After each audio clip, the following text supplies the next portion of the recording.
नमस्कार व्यूवर्स। आज हम डेडलॉक अवॉइडेंस और बैंकर्स एल्गोरिदम के बारे में अध्ययन करेंगे। जैसा कि हम पढ़ चुके हैं कि डेडलॉक प्रिवेंशन की एल्गोरिदम अच्छी नहीं होती क्योंकि उसमें रिसोर्स यूटिलाइजेशन और सिस्टम थ्रूपुट कम हो जाता है, लेकिन हम डेडलॉक को अवॉइड कर सकते हैं। डेडलॉक अवॉइडेंस एल्गोरिदम यह सुनिश्चित करती है कि प्रोसेस कभी भी अनसेफ स्टेट में नहीं जाएगी। इसमें दो स्टेट होती है, सेफ स्टेट और अनसेफ स्टेट। सेफ स्टेट वह स्टेट होती है जिसमें हम प्रोसेस को एक सेफ सीक्वेंस में एग्जीक्यूट करते हैं। इसमें प्रोसेस सेफ सीक्वेंस में इस प्रकार एग्जीक्यूट होती है कि पहली प्रोसेस के पास एग्जीक्यूट होने के लिए पर्याप्त रिसोर्सेज हो, और जब एग्जीक्यूशन समाप्त हो जाए तो इस प्रोसेस के रिसोर्सेज रिलीज़ होने के बाद अगली प्रोसेस के एग्जीक्यूशन के लिए भी पर्याप्त रिसोर्सेज हमारे पास अवेलेबल हो। दूसरी स्टेट है अनसेफ स्टेट। अगर प्रोसेस एक सेफ सीक्वेंस में एग्जीक्यूट नहीं हो रही हो तो वह अनसेफ स्टेट में होती है, और अनसेफ स्टेट में डेडलॉक होने के चांस होते हैं। यहाँ ये ध्यान देना बहुत ही आवश्यक है कि यदि सेफ स्टेट है और हमारे पास सेफ सीक्वेंस आ रहा है तो श्योरली वहाँ पे डेडलॉक नहीं है, लेकिन यदि अनसेफ स्टेट है तो वहाँ डेडलॉक हो भी सकता है और नहीं भी हो सकता है। श्योरली हम नहीं कह सकते हैं।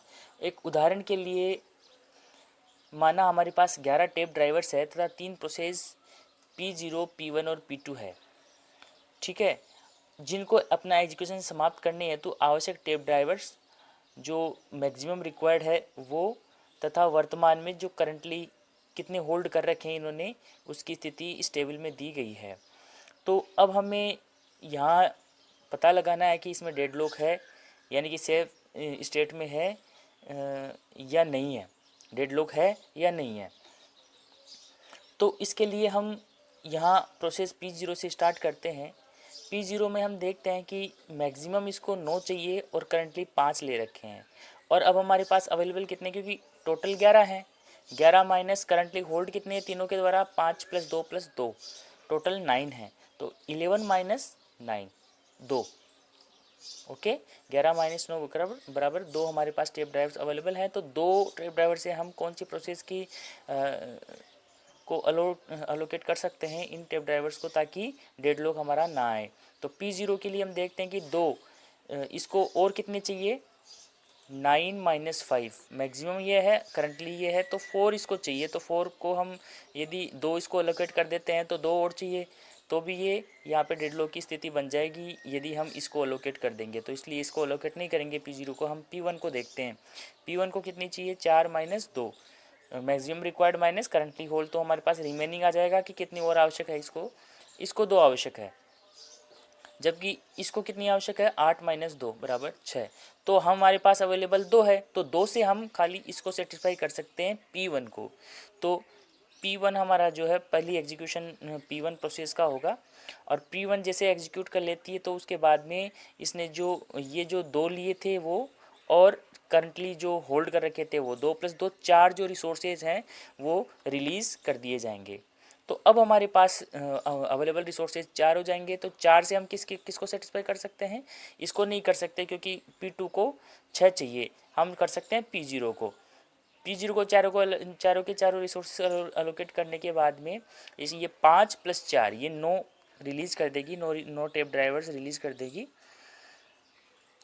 और 9 से हम आराम से ये P2 की जो रिक्वायरमेंट है उसको सेटिस्फाई कर सकते हैं। तो सेफ सीक्वेंस हमारा क्या है, P1, P0, P2 इस प्रकार से आता है। तो हम इस प्रकार से नॉर्मली देख सकते हैं कि कैसे हम सेफ़ और अनसेफ स्टेट फाइंड कर सकते हैं। ये जो है, जो अब हमने समझा है पीछे वाले पेज पे, वो हिंदी में लिख रखा है कि कैसे प्रोसेस हो रही है।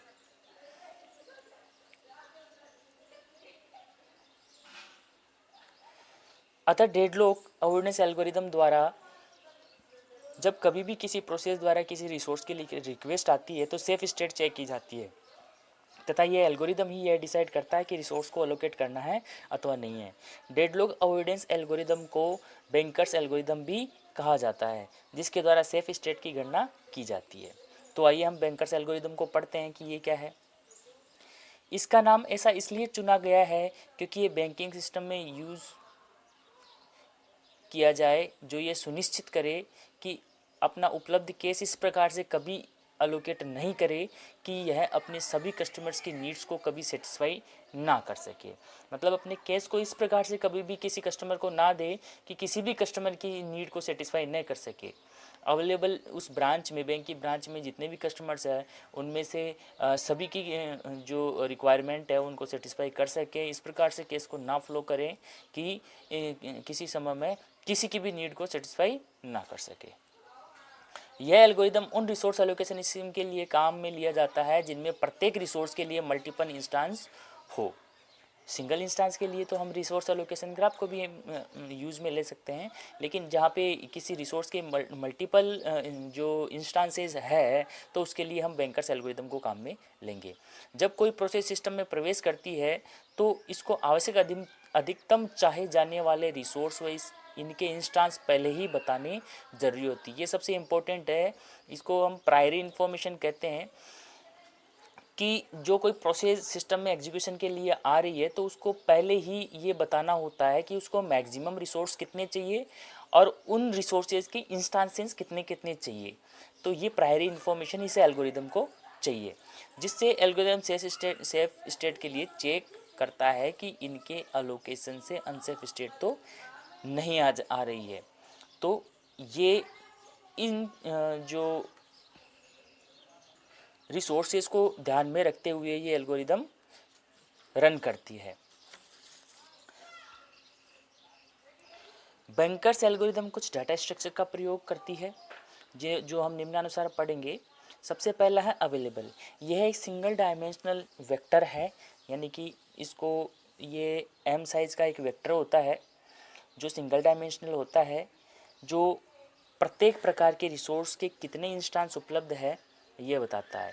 यदि available j equals to k है तो इसका मतलब है कि रिसोर्स टाइप j के इंस्टेंसेस अवेलेबल है। Okay, available of j equals to k means j resource type के इंस्टेंसेस अवेलेबल है। ओके, दूसरा जो है हमारे पास मैक्स है, सेकेंड स्ट्रक्चर। ये क्या होता है, ये n क्रॉस m की एक मैट्रिक्स होती है। इस मैक्स की साइज़ क्या होती है, n क्रॉस m साइज़ की मैट्रिक्स ये होती है जहाँ पे n नंबर ऑफ प्रोसेसेस हैं और m नंबर ऑफ रिसोर्सेज है। ओके, प्रत्येक प्रोसेस द्वारा की गई मैक्सिमम डिमांड को यह मैट्रिक्स बताती है। मैक्सिमम क्या बताता है, प्रत्येक प्रोसेस द्वारा की गई मैक्सिमम डिमांड जो है उसको बताती है। ठीक है, यदि max I J equals to K है तो इसका मतलब क्या है कि प्रोसेस आई द्वारा रिसोर्स जे के अधिकतम के इंस्टेंस चाहिए।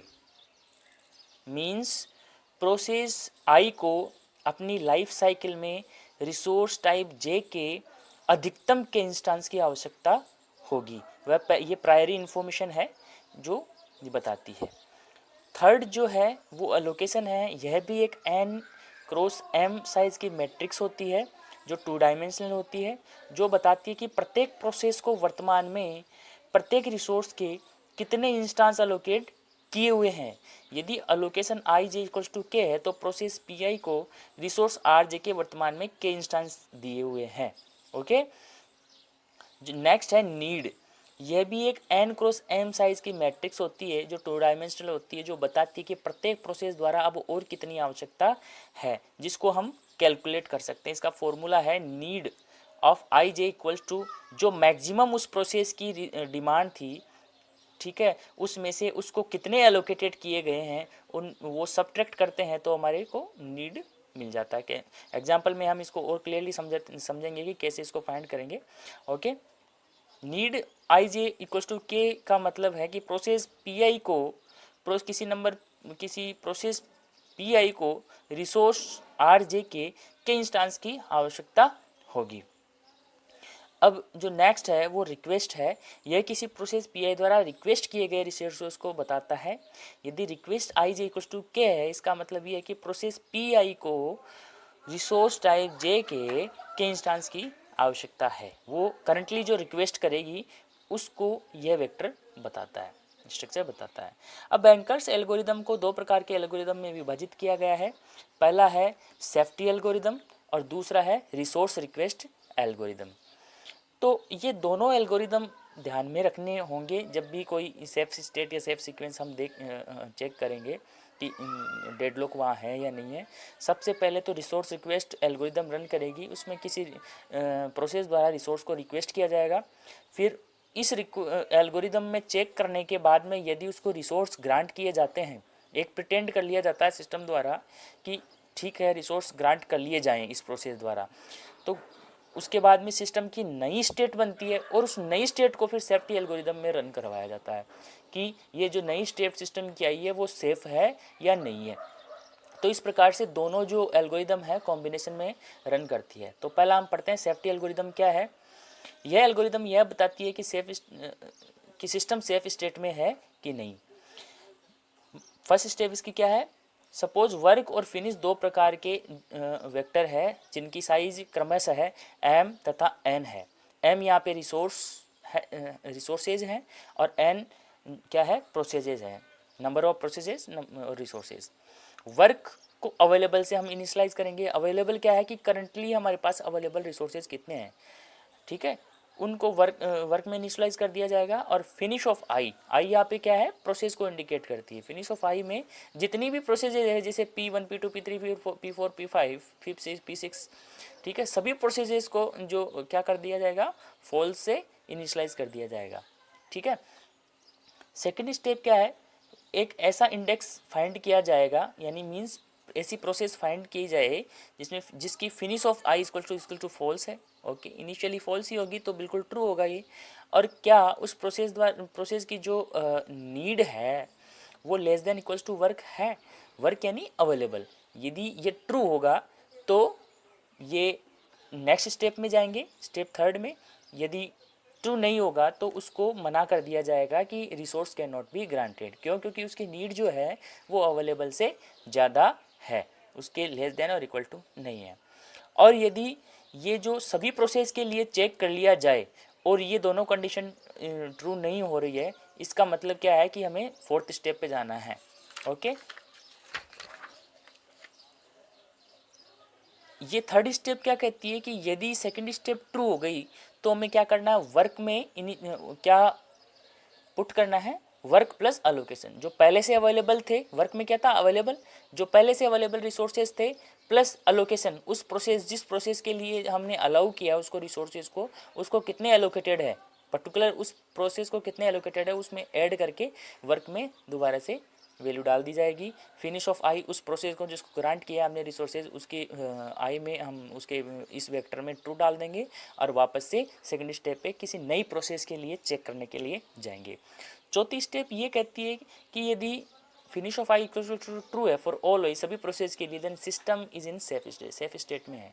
ओके, ये एक इम्पोर्टेंट चीज़ इस एल्गोरिदम की क्या है कि यह algorithm order of m into N square के टाइम में कैलकुलेट करके बताती है कि सिस्टम सेफ स्टेट में है या नहीं है।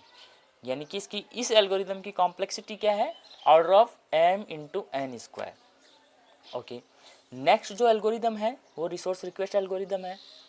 अब इस एल्गोरिदम में ये पता लगाया जाता है कि रिक्वेस्ट को सफलता से परमिशन दी जा सकती है या नहीं दी जा सकती है।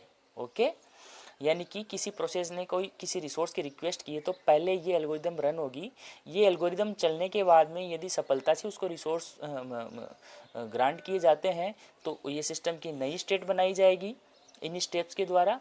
नई स्टेट को फिर हम सेफ्टी एल्गोरिदम में चेक करेंगे। तो इसकी पहली स्टेप क्या है, यदि किसी प्रोसेस द्वारा की गई रिक्वेस्ट उसकी नीड से कम है और बराबर है तो इसका मतलब है हमें इस स्टेप में सेकेंड स्टेप में आना है।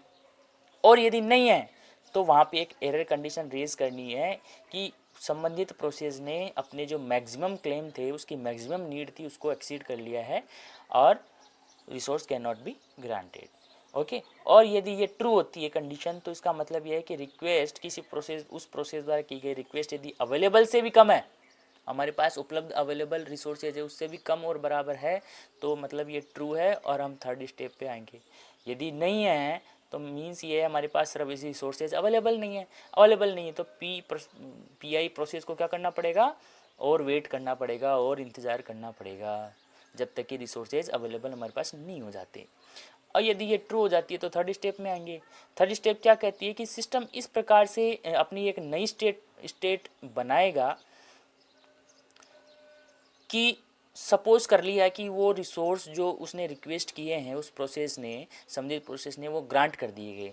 ग्रांट करने के बाद में नई स्टेप जो उसकी जो क्या है, सिस्टम की स्टेट क्या है, उस अवेलेबल में तो क्या डाल दिया जाएगा, अवेलेबल माइनस रिक्वेस्ट। उसने रिक्वेस्ट किए हैं तो ग्रांट कर रहे हैं तो जिसने जितने रिक्वेस्ट किए हैं वो तो माइनस करेंगे अवेलेबल में, तो ये नया अवेलेबल हो जाएगा। और अलोकेशन में क्या हो जाएगा, उसने जितनी रिक्वेस्ट की है वो अलोकेट भी कर दिया तो पुरानी अलोकेशन प्लस की नई रिक्वेस्ट दोनों को ऐड करके नए अलोकेशन में डाल दिया जाएगा संबंधित प्रोसेस की। और नीड क्या हो जाएगी, क्योंकि उसको उसकी नीड पहले ज़्यादा थी और अब उसने रिक्वेस्ट कर ली है और उनको ग्रांट भी कर दिया गया तो रिक्वेस्ट इसमें से नीड में से माइनस करके नया नीड उसका बना दिया जाएगा। तो ये नई स्टेट हो गई। अब इस नई स्टेट को हम सेफ्टी एल्गोरिदम में रन करेंगे, चेक करेंगे कि सेफ सीक्वेंस वहाँ आ रहा है कि नहीं है।